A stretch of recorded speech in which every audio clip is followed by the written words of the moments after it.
직장 상사가 제가 자리를 비운 사이에 제 자리에서 메신저에 접속해서 대화창을 모두 열어봤습니다. 거기다 그 대화 내용을 파일로 저장해서 자기한테 전송을 해놨더라고요.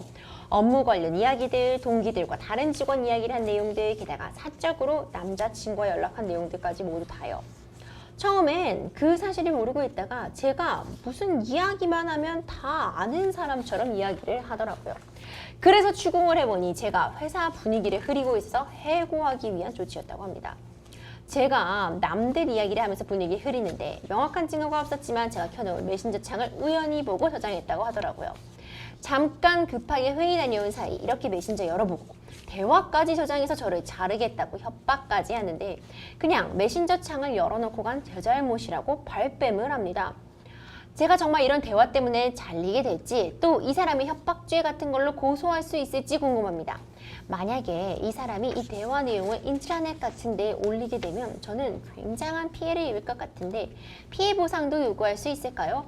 가능하면 좋게 대화 저장한 파일을 삭제하고 끝내고 싶은데 법적으로 파일을 삭제하게 할 수 있는 방법 같은 건 없나요?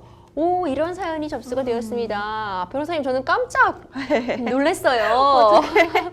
저도 직장 네. 생활을 해봤지만 네. 제 카톡 내용 같은 거를 가족도 아니고 가족도 사실 안 되죠. 네, 그쵸. 하지만 이렇게 직장 상사가 다 저장을 했다. 굉장히 놀라셨을 것 같은데 네. 안 되는 일이기도 하고요. 네. 일단 사연 보신 소감 어떠신가요? 단순히 본 거에 그치지 않고 그 순간에 그거를 다 저장을 조절을 하셨다고. 했다는 게 너무 신기하면서 소름 끼치는 그런 내용이네요, 진짜. 정말 자리를 비웠다고는 하나 아무래도 우리가 왜 회사에서 자리 비우면 그대로 컴퓨터 같은 거 켜놓고 네. 가지 뭐 매번 잠가놓고 가지는 않잖아요. 그 잠깐 자리를 비운 사이 타인의 메신저 대화 내용을 심지어 보는데 그치지 않고 저장하고 그거를 일종의 소유했다고 볼 수 있죠. 네. 이렇게 가져간 행위 법적인 문제 있는 거 아니에요?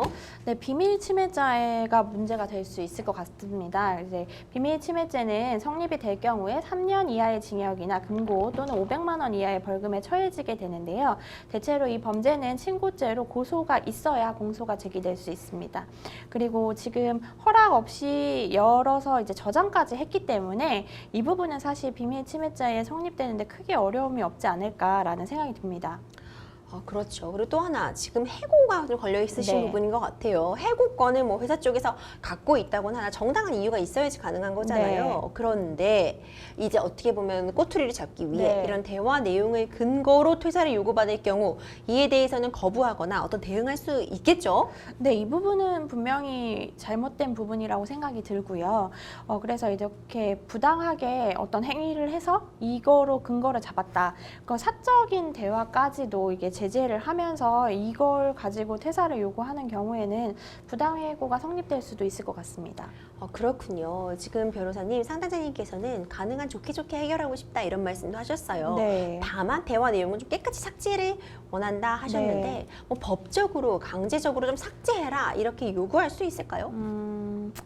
네, 안타깝게도 이 부분은 이제 삭제해라라고 저희가 얘기를 할 수는 있는데 삭제를 막 시킬 수는 또 없는 부분입니다. 네. 예. 그래서 뭐 이거를 형사적으로 이제 비밀 침해죄 고소를 해서 이제 삭제는 했냐, 뭐 형사가 이런 식으로 확인은 하는데요.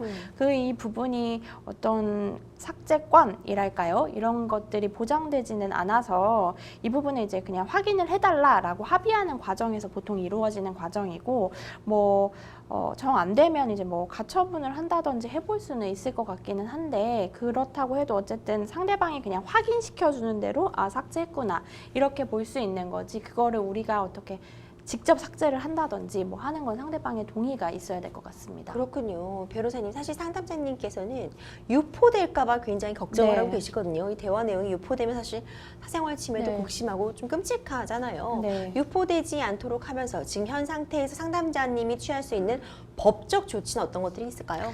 아까 말씀드린 대로 일단은 고소를 하시면 상대방이 어쨌든 멈추는 작용은 할 수는 있거든요. 보통 보면은 경찰에서 이제 조사받으러 오라고 연락을 받는다는 것 자체가 굉장히 일반적으로 큰 사건이기 때문에 그랬을 때 내가 잘못한 거구나라고 해서 조사받으러 가기 전에 삭제하는 경우들도 있고 유포는 하면 안 되겠다 이렇게 할 수도 있는데요. 그래서 1차적으로는 고소 부분을 준비할 수가 있을 것 같고 2차적으로는 아까 말씀드린 뭐 가처분이라든지를 할 수 있을 것 같은데 사실 성립이 될까 싶은 마음도 좀 있어서 그 부분은 이제 합의로 조금 유포되지 않도록 이야기를 해보시는 게 좋을 것 같습니다.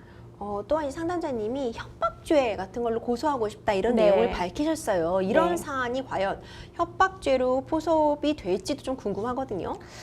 협박죄가 가능할 수도 있을 것 같기는 합니다. 지금 보면은 협박죄라는 게 결국에는 피해자가 공포심을 느꼈는지 여부를 굉장히 중요하게 보기 때문에 이 내용 같은 걸로 내가 너를 잘리게 할 것이다 라는 거는 가능할 수도 있을 것 같습니다. 근데 다만 이 비밀 침해죄도 그렇고 협박죄도 그렇고 우리 사연자님이 생각하시는 수위의 처벌이 나오지 않을 가능성이 많거든요. 벌금일 경우가 많기 때문에 그 부분을 이제 진행하시면서도 감안을 하셔야 될 것 같습니다.